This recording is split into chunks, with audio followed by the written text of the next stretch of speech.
습니다. 아멘.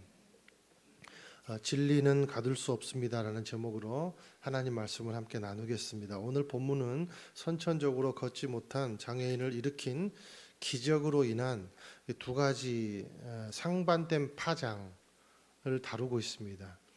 22절까지 긴 본문인데 두 단락으로 나눌 수가 있겠습니다. 첫 번째 단락은 1절에서 4절입니다. 1절에서 4절의 주제는 유대 사회의 대각성이 일어났다. 그래서 4절에 보니까 5천 명이나 되는 장정이 예수를 믿는 아주 대각성 운동이 일어났다는 거죠. 두 번째 단락은 5절에서 22절입니다.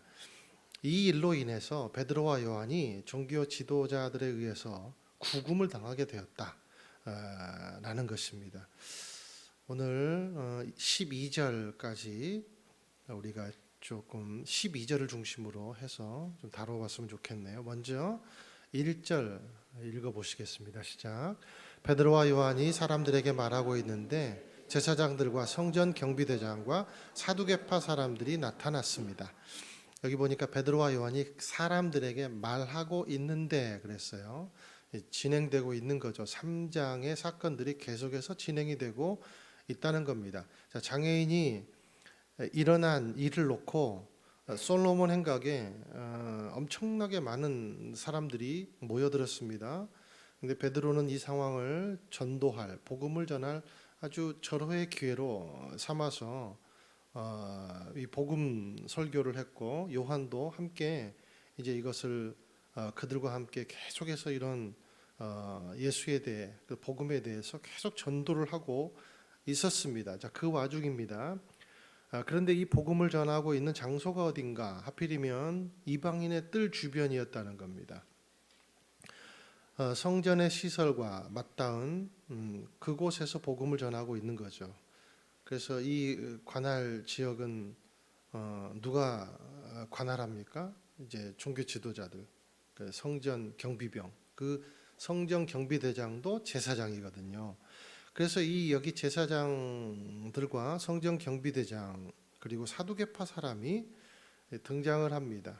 당시에 주류 종교 지도자 세력이 성전을 지킨다는 명목으로 베드로와 요한에게 이제 다가온 겁니다. 2절, 3절 읽겠습니다. 시작. 그들은 두 사도가 사람들을 가르치며 예수를 들어 죽은 사람의 부활을 전파하는 것 때문에 심기가 몹시 불편했습니다. 그들은 베드로와 요한을 붙잡았습니다. 그런데 그때가 이미 저녁이었기 때문에 다음 날까지 감옥에 가둬놓았습니다. 자, 여기 2절에 보니까 마지막쯤에 보니까 심기가 몹시 불편했다.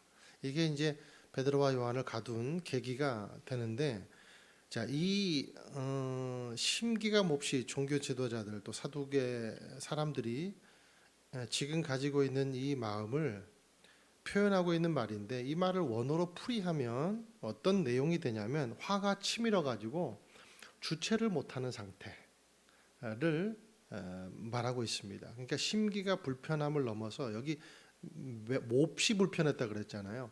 그러니까 어떤 마음이냐면 분노와 불안이 그들을 지배해버린 상태, 이것을 말합니다. 무엇이 이들의 이성을 그렇게 잃게 했을까? 기적 후에 복음을 전하는 사도들의 행위가 마치 자기의 위신이나 명예나 자기의 기득권을 향해 다가오는 그런 칼끝으로 이제 이들은 여겨진 거죠. 우리 12절 후반에 보면 그렇잖아요. 이미 이제 언론 통제는 실패해 버렸습니다. 그래서 지금이라도 이 두 사람을, 사도들을 집어넣어 가지고 심지어는 죽여서라도 이 일을 무마시켜야 되겠다는 심정이 바로 심기가 몹시 불편하다라는 이 표현에 담겨져 있는 겁니다. 자, 3절에 보니까 그때가 이미 저녁이었기 때문에 다음 날까지 감옥에 가둬놓았습니다. 여러분, 유대인들은요, 생명을 다루는 일 외에 법적 다툼에는 좀 시간이 지나도 저녁까지 재판을 할 수가 있었어요. 여러분들, 이 사람이 내 물건을 훔쳐갔다, 뭐 그러면 소 2마리를 훔쳐갔다, 그러면 그 1마리인지 2마리 내가 훔쳐갔는지 두 사람이 훔쳐갔는지 이게 논쟁이 이게 안 끝나면 저녁까지도 계속해서 논쟁을 할 수가 있었다는 거죠. 그런데 생명을 다루는 일만큼은 저녁에는 재판을 할 수가 없었습니다. 예수님도 불법 재판을 당한 거죠. 그러니까. 근데 21절에 보니까 그들은 사도들을 다시금 협박하고 나서야 겨우 풀어주었다. 그리고 오늘 다음 날까지 감옥에 가둬 놓았다. 이게 무슨 얘기입니까? 다음 날 심판에서 죽일 수도 있었다. 그런 이야기예요. 그러니까 베드로와 요한은 지금 이제 생과 사의 갈림길에 놓여 있는 겁니다. 자, 이럴 때 이제 무슨 일이 일어나는가? 4절 읽겠습니다. 시작. 그러나 사도들의 말씀을 들은 많은 사람들이 믿게 됐고 그리하여 믿게 된 남자의 수가 5천 명쯤으로 늘어났습니다. 당시 예루살렘 인구가 4만이라고 추정되고 있는데 이 5천 명 어마어마한 숫자가 주께로 돌아온 것입니다. 이게 보니까 장정만 남자의 수가 5천 명이다. 그러면 식솔들을 포함하면 거의 10,000명 이상이 이제 예수를 믿게 되는 기적이 일어났습니다. 베드로가 첫 번째 설교를 했을 때 3,000명이 예수님을 영접하는 놀라운 역사가 일어났죠. 거기서 2,000명을 더해서 5,000명이 됐는지 아니면 진짜 한꺼번에 오리지널 이 5,000명의 수가 예수를 믿게 됐는지 그것은 알 수 없습니다만 오늘 기록하고 있어요. 5,000명쯤으로 늘어났다. 이렇게 이제 기록을 하고 있습니다. 자, 1절에서 4절 상황을 정리해 보겠습니다. 자, 베드로와 요한은 지금 구금됐습니다. 그런데 밖에서는요, 몇 명이 예수 믿는 역사가 일어났어요? 5천 명이 주님께로 돌아오는 역사가 일어났더라라는 거예요. 여기서 우리가 알 수 있는 것은 뭐냐면 여러분 생각해 보십시오. 복음이 일합니까? 내가 일합니까? 지금 베드로와 요한은 구금돼 있어요. 그런데 이 구금된 상태에서 몇 명이 돌아왔죠? 복음이 역사한 거예요. 내가 일하는 것이 아니라 복음이 일해요. 이들은 구금이 돼 있지만 그러나 복음은 구금되지 않습니다.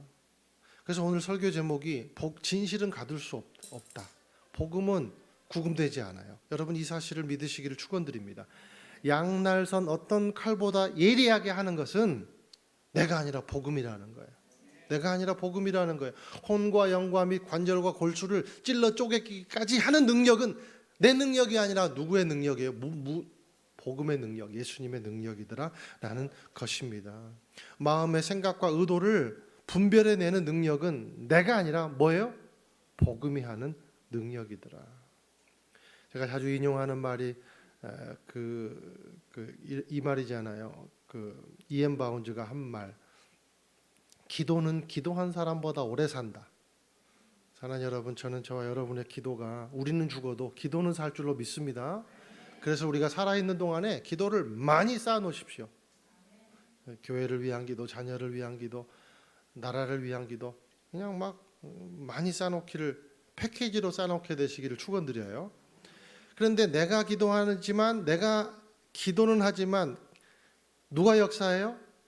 나를 기도하게 하시는 그분이 역사를 하는 거예요. 내가 복음을 전하지만 복음 되시는 예수님이 성령을 통해서 역사하는 거예요. 그래서 이 베드로와 요한이 성령으로 지금 그들에게 지금 대적을 하고 있는 것이죠. 반문을 하고 있는 것이죠. 이것이 성령 충만한 초대교회 복음의 능력이었다라는 것입니다. 사랑하는 여러분, 저와 여러분에게 있는 하나님의 은혜의 복음을 스스로 구금시켜버리지 않게 되기를 주님의 이름으로 축원드려요.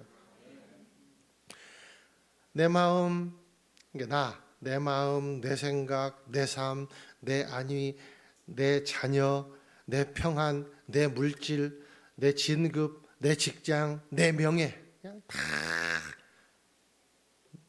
모든 것이 나에게 갇힌 복음은요 힘을 쓸 수가 없어요. 그것은 주의 복음이 아니라 내가 복음이기 때문에. 자, 우리가 또 이것을 통해 알 수 있는 두 번째 교훈이 있습니다. 그것은 뭐냐면 복음을 전하는 데는 고통이 따른다라는 거예요. 그러나 복음을 전하는 데는 고통이 따르지만 기적도 따른다는 겁니다. 기적도. 고통이 없는 인생이 없듯이 고통이 없는 복음은 사실은 없어요. 그게 크든 작든지 복음을 전하는 데는 고통이 따를 수밖에 없어요. 여러분, 우리는 평상시대로 살면 아무 문제도 없어요. 아무 문제도 없어요. 그러나 그런 삶에는요, 기적도 없어요. 기적도 없어요. 사도들이 예수님을 뜨겁게 만나고 그리고 그 예수님과의 만남을 자기 안위를 채워주는 용도로 썼다면 구금당할 일이 뭐가 있겠습니까? 감히 성전에서 복음을 전할 일이 뭐가 있겠어요? 구금당할 일도 없어요. 어려움을 당치도 않았어요. 그러나 기적도 없었을 거예요. 그래서 만약에 그렇게 베드로가 살았다면 오늘의 이 기록은 없었을 거예요. 그저 3번 부인했다는 기록만 남아 있을 겁니다. 복음을 전할 때 세상은 우리를 적대시합니다. 불편해합니다. 그리고 우리 자신도 불편해요. 그죠? 여러분, 우리 삶이 그렇지 않습니까? 우리 이웃과는 아무런 문제 없이 잘 지내다가 언제 문제가 생겨요? 복음을 드러내기 시작할 때 관계가 어려워져요. 평상시 때는 아메리카노 한 잔 사줘도 막 너무 반갑고 막 시장에서 만나도 막 반갑고, 근데 이제 뭐 아메리카노 100잔을 사갖고 가도 불편해요. 복음을 전하기 시작하면. 우리가 맞닥뜨리기 불편한 상황이 복음을 전할 때 그때부터 생기는 겁니다. 그래서 그거 안 불편하려고 포기하는 거예요. 불신자들과 밥을 먹거나 아니면 식당에서 밥 먹을 때 숟가락 살짝 든쳐가면서 그냥 속으로 눈 뜨고 기도하거나 그런 거 있잖아요. 교회 다니는 말 안 하는 게 상책이다라고 생각하고, 교회를 비판하거나 논쟁하는 장소에서 침묵하거나 슬며시 빠져 나오고, 교회 가는 거 들키면 약속이 있어 어디 간다라고 핑계대고, 모두가 다 갈등과 고통을 겪기 싫어서입니다. 우리의 본성이에요. 그게 우리 본성이에요. 우리는 위험한 거 하지 않으려는 이 지적인 본성이 있거든요. 그래서 오늘 베드로가 성령이 충만해 말했어요. 무슨 말인가? 우리의 본성을 거스르는 힘은 성령의 힘인 줄로 믿습니다. 그거 붙잡아야 된다는 거예요. 복음을 전하지 않으면 전쟁도 갈등도 없다? 그렇지 않아요. 만약에 우리가 복음에 집중하지 않고 교회가 우리에게만 집중하고 있다, 반드시 여기 갈등이 생길 겁니다. 더 큰 고통이 있을 거예요. 왜냐하면 밖을 안 보면 우리만 보거든요. 내 자신만 보거든요. 그럼 반드시 문제 일어납니다. 양심의 가책만 쌓일 뿐이고 직무를 유기한다는 생각이 나를 지배하게 되면 무기력해지고 그것이 고착화되지고 나중에는 복음을 전하는 자체가 불편함이 되어버리는 거죠. 그래서 인본주의가 태어나는 겁니다. 여러분, 오늘 종교 지도자들을 보세요. 이들이 어떻게 타락합니까? 5절, 6절 읽겠습니다. 시작. 이튿날 통치자들과 장로들과 율법학자들이 예루살렘에 모였습니다. 거기엔 대제사장 안나스가 있었고 가야바, 요한, 알렉산더와 대제사장 가문의 사람들도 있었습니다. 아까 우리가 읽은 1절에 보니까 제사장들, 그리고 성전 경비대장, 사두개파, 그리고 여기 율법학자들과 장로들, 자, 이들은 통치자 그룹들이에요. 그러니까 기득권 세력들이 엄청난 기득권을 가진 자들이었습니다. 여러분, 여기 보면 맨날 그 안나스가 맨 앞에 나오는데 이 사람은 은퇴 제사장이에요. 9년 동안 혼자 해먹다가, 그 사위가 누구? 가야바예요. 사위 대동하고 다니면서 장기 집권하고, 그리고 요한, 알렉산더 다 자기 문중들끼리 지금 해먹은 거예요. 장기 집권하면서. 안나스 이름대로 제사장에서 퇴임했는, 은퇴했는데도 안 났어. 안 나요. 안 났어. 그래서 사위가 가야봐. 말도 안 되는 얘기. 쓸데없는 얘기를 하면 목이 자꾸 말라서. 장기 집권하면서 호가호위하는 겁니다. 예수님의 부활을 후에, 자, 예수님이 살아계셨을 당시에 그 주 핍박 세력들은 바리새인들이었어요. 그런데 이제 부활 후에 예수 믿는 사람들을 핍박하는 주류 세력이 이제 사두개인들로 이제 새롭게 등장을 합니다. 왜 사두개인이 이렇게 핍박을 했을까요? 사두개인들은 여러분 잘 아시다시피 무엇을 안 믿어요? 부활을 믿지 않아요. 그리고 육체를 굉장히 중요시 여겨요. 이생의 이득, 이것이 부활 안 믿으니까, 부활 믿지 않으면 이생의 이득 최고죠, 그죠? 그래서 사두개인들은요, 부자들이 많고 돈도 많고요, 엄청난 세력을 가진 그런 자들입니다. 그러니 이 부활을 전하는 자들이 자기 이념과도 맞지 않으니까 얼마나 미웠겠어요. 사두개인들은 요즘 말로 하면 어떤 사람들이냐면 이완용 같은 사람들이에요. 일제강점기 때 친일파로 보면 딱 이해가 쉽습니다. 권력의 등 뒤에다 빨대 꽂고, 그리고 마약에 심취한 자들이죠. 권력의 마약에. 이완용 같은 사람도 그 자객들의 데스노트 1순위였대잖아요. 그 이완용 그분은 자기가 그 측근들한테도 자기가 어디를 통해서 집에 가는지, 어디를 무슨 일을 하는지 가르쳐 주지 않았대요. 왜냐하면 경로가 탄로나면 죽을까봐 얼마나 불안에 떨어 살았겠습니까? 그 권세를 가지고. 그래서 나중에 성남 군중들이 집을 태워버리잖아요. 이완용 집이 타버린 거 아시죠? 막 태워버리고, 또 자객의 한 청년 자객에 의해서 폐를 관통하는 그런 테러를 입게 돼요. 칼에 찔려가지고. 나중에 어떻게 죽어요?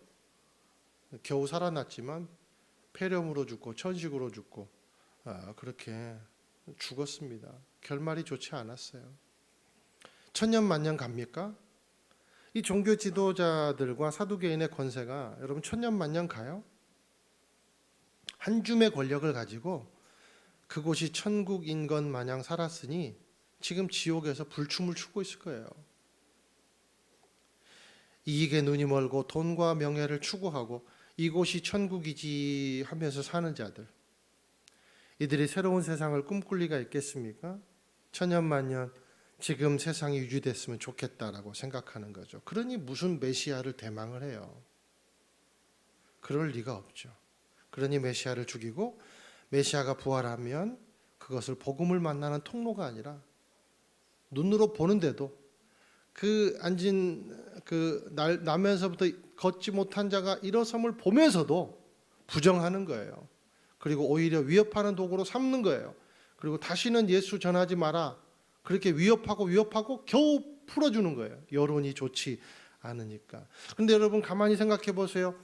우리의 삶에도 사두개 영성이 있다는 겁니다. 사두개 영성이 있다는 거예요. 여러분 사두개인과 똑같다는 말이 아니고 사두개인의 비스무리한 영성이 우리에게도 있다는 거예요. 뭡니까? 예수님 얘기 안 하고 살면 안 불편하고 좋지 뭐. 왜 저렇게 불편하게 복음을 전해? 우리끼리 그냥 좋으면 되지 뭐. 여러분 우리가 야성을 잃어버린 데는 어쩌면 교회가 사두개의 영성을 본받지 않은가 생각해 봐야 한다고 생각합니다.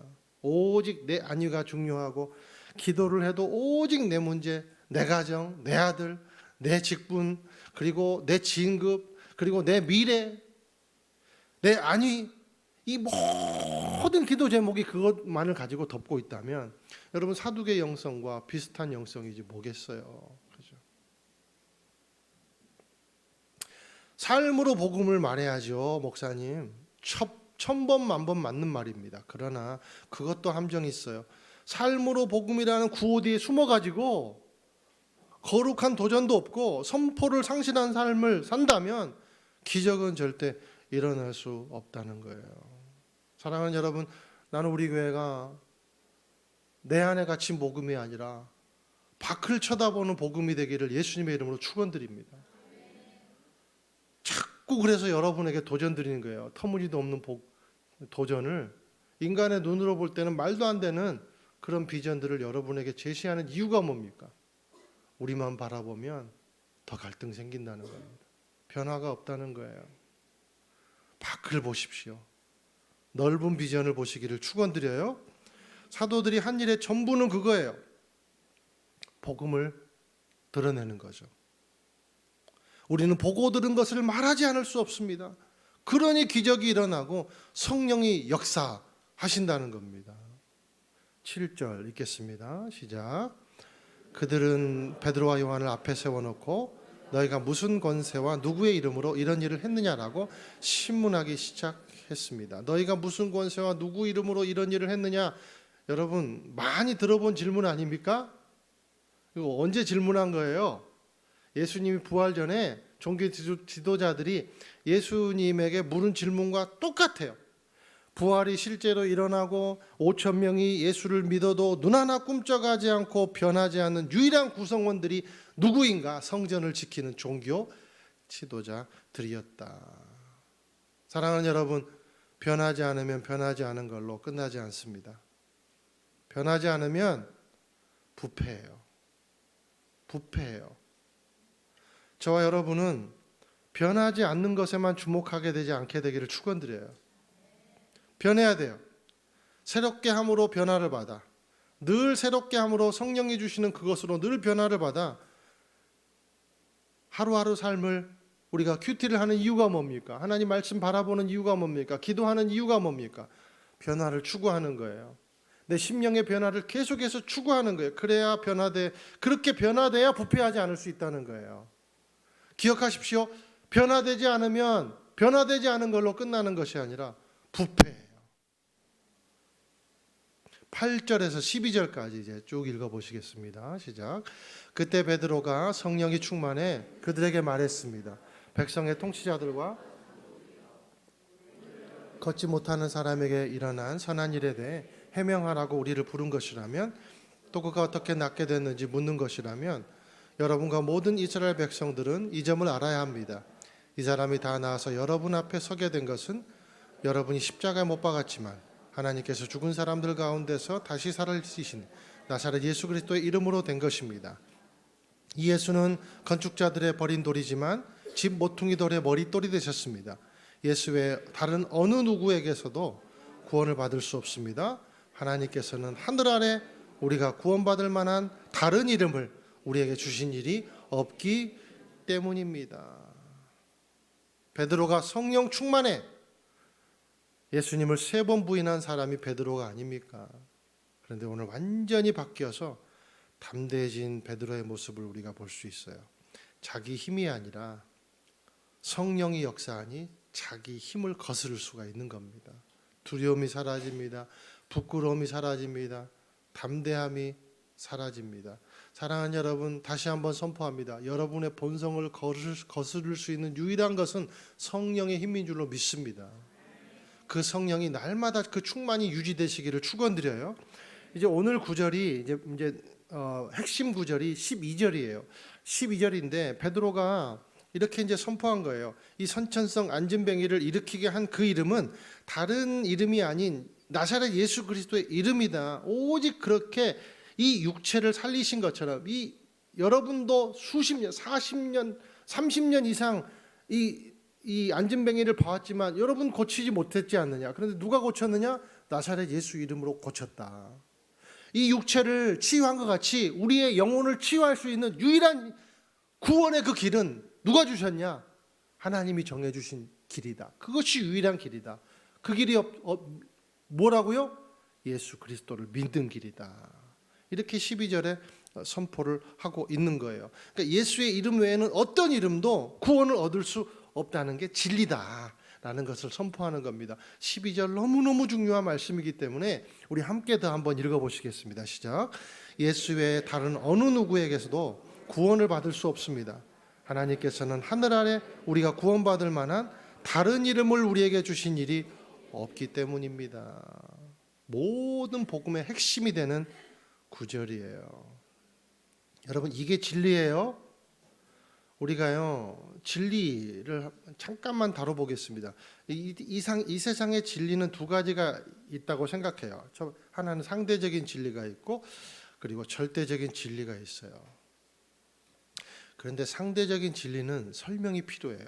그런데요 절대적인 진리는 선포가 필요해요. 왜? 내가 변형시킬 수 없는 진리이기 때문에.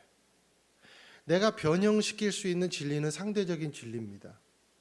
그런데 내가 변형시킬 수 없는 진리는 설명이 아니라 선포가 필요해요. 그게 절대적 진리예요. 그런데 또 하나, 자, 절대적인 진리가 없이는 상대적인 진리도 존재할 수가 없어요. 가만히 여러분 따져보세요. 예를 들어 볼게요. 지구는 둥글다. 아니다. 지구는 네모다. 두 가지 상대적인 진리가 있다고 생각해 보세요. 자, 그러면 지구라는 절대적인 진리가 있어야 되겠죠? 지구라는 절대적인 진리가 없는데 무슨 지구가 둥글다 네모다는 것을 따질 수가 있겠습니까? 그러니까 모든 상대적인 진리는요, 절대적인 진리에서 그냥 아류입니다. 파생된 거예요. 달은 빛을 반사할 뿐이다. 아니다. 달도 행성이기 때문에 그 자체가 빛을 갖고 있다. 이 두 가지 논리를 가지고 누가 진리냐를 다툰다고 쳐보세요. 달이라는 절대적 진리가 있지 않으면 다른 논리도 있을 수가 없어요. 세상의 진화론, 다원주의 모두가 다 절대적 진리의 아류일 뿐입니다. 여러분, 우리가 지금 유튜브나 아시안 게임 끝나가지고 저도 많이 속이 상하고 굉장히 지금 시험에 들게 하는데 막 뉴스도 엄청 나오잖아요. 막 도배를 했더라고요, 거의. 축협에 막 소식은 쑥 들어가고 선수들만 막. 보세요, 요즘도 뭐 손흥민이 잘하네, 이강인이 잘했네. 요즘 이제 어제까지는 이강인이 완전 몰매를 당하더니 오늘 아침부터는 내가 또 들어가 봤어요. 궁금해가지고. 그랬더니 이제 손흥민이 또 좀 밀리더라고요. 안타깝더라고요. 저도 할 말이 많지만 축구를 좋아하기 때문에. 손흥민이 잘했네, 이강인이 잘했네. 진실 싸움 왜 합니까? 왜요? 두 사람이 실제로 존재하기 때문에. 안 그러면 싸울 일이 없죠. 부활이 진짜네 가짜네 왜 싸웁니까? 예수님이 실제이기 때문에. 부활을 그래서 본 사람은 부활을 봤다고 증언하고, 부활을 안 본 사람은 그게 어딨냐고 반문하는 거예요. 그러므로 절대적 진리는 설명이 아니라 선포하는 겁니다. 내가 봤다고, 내가 경험했다고. 왜 하나님이 예수 그리스도의 이름을 우리에게 주셨을까요? 그 길만이 구원의 길인 줄 알기 때문에. 그것이 자기 희생이었기 때문에. 하나님이 정해놓으신 법칙입니다. 다른 이로서는 구원을 얻을 수 없다. 이 말이 매우 이기적으로 보이지만 결국 절대적인 진리 되시는 하나님이 세우는 규칙이에요. 누구도 변형시킬 수 없어요. 누구도. 그분이 첫 번째입니다. 그분이 절대적인 진리입니다. 예수님은요, 역사가 증명하죠, 그죠? 모든 설화는 역사가 증명해야 진짜예요. 그런데 여러분, 예수님은 요세푸스 그런 그 이야기, 그리고 유대 사회의 역사, 그리스 사회의 역사 다 실제로 그 이름이 나와요, 안 나와요? 다 나와 있어요. 아무리 우리가 다른 이로서는 구원을 얻을 수가 없다, 서운하고 시대에 뒤떨어지고 촌스럽고 과격한 고집처럼 보여도 어쩔 수가 없어요. 어쩔 수가 없어요. 그래서 선포될 수밖에 없는 것이 절대적 진리더라. 사랑하는 여러분, 생각해 보세요. 우리가 성경도 죄가 없으면 이렇게 길게 쓰여질 필요가 있겠습니까? 죄가 없으면 성경이 무슨 필요 있어요, 그죠? 만약에 필요하면 딱 하나일 거예요. 창세기 1장 1절. 죄 안 지었으면 태초에 하나님이 천지를 창조하셨다. 그 말 이외에 뭐가 필요해요? 근데 죄가 들어와서 이 모든 것을 상대적인 진리로 다 둔갑시켜 버렸기 때문에 어쩔 수 없이 성경이 쓰이게 된 겁니다. 그러나 성경은 설명의 책이 아니라 선포의 책인 줄로 믿으시기를 축원드려요. 복음은 설득이 아니라 선포입니다. 왜 그렇습니까? 유일한 진리이기 때문이죠. 작정하고 안 믿으려는 사람들 앞에서 설명과 설득은 어려워요. 왜? 영적인 문제이기 때문에. 이 종교 지도자들과 베드로와 요한의 싸움은요, 그냥 철학의 싸움, 이성의 싸움이 아니에요. 영적인 싸움이에요. 여러분이 왜 복음을 전할 때 반대 부딪힙니까? 영적인 문제이기 때문에 그래요. 철학의 문제와 이성의 문제가 아니기 때문에 그래요. 마귀가 역사하는 거예요. 그러므로 선포해야 되는 거예요. 그러므로 나사렛 예수 이름으로 여러분 선포하시기를 축원드립니다. 그 이름에 마귀가 떠난 줄로 믿습니다. 저도 축기 사역을 우리 고등부 사역할 때 해봤지만 진짜 나사렛 예수 그리스도의 이름에는요 능력이 있어요. 귀신 들린 우리 고등부 때도 귀신 들린 애가 있었어요. 굉장히 불우한 아이였는데 막 그 자신을 아무렇게나 막 술 담배 다 하고 막 그리고 막 밤에 모든 막 그러니까 자신을 아예 그냥 포기해 버린 그래서 귀신 들린 아이가 있었어요. 근데 누구 이름 때문에 무너지냐면 막 우리가 막 교사들끼리 함께 모여가지고 걔가 막 쓰러질 때 막 같이 기도해주고 죽게하고 그랬는데 나사렛 예수 이름만 대면 목소리가 벌벌벌 떨어요. 하지마 하지마 그러고 미워 미워 그러고 여러분 나사렛 예수 이름에 실제적인 능력이 있음을 여러분 믿게 되시기를 축원드립니다. 거기다가 여러분 이름 대보세요. 떠나 우리 아버지 이름으로 내가 너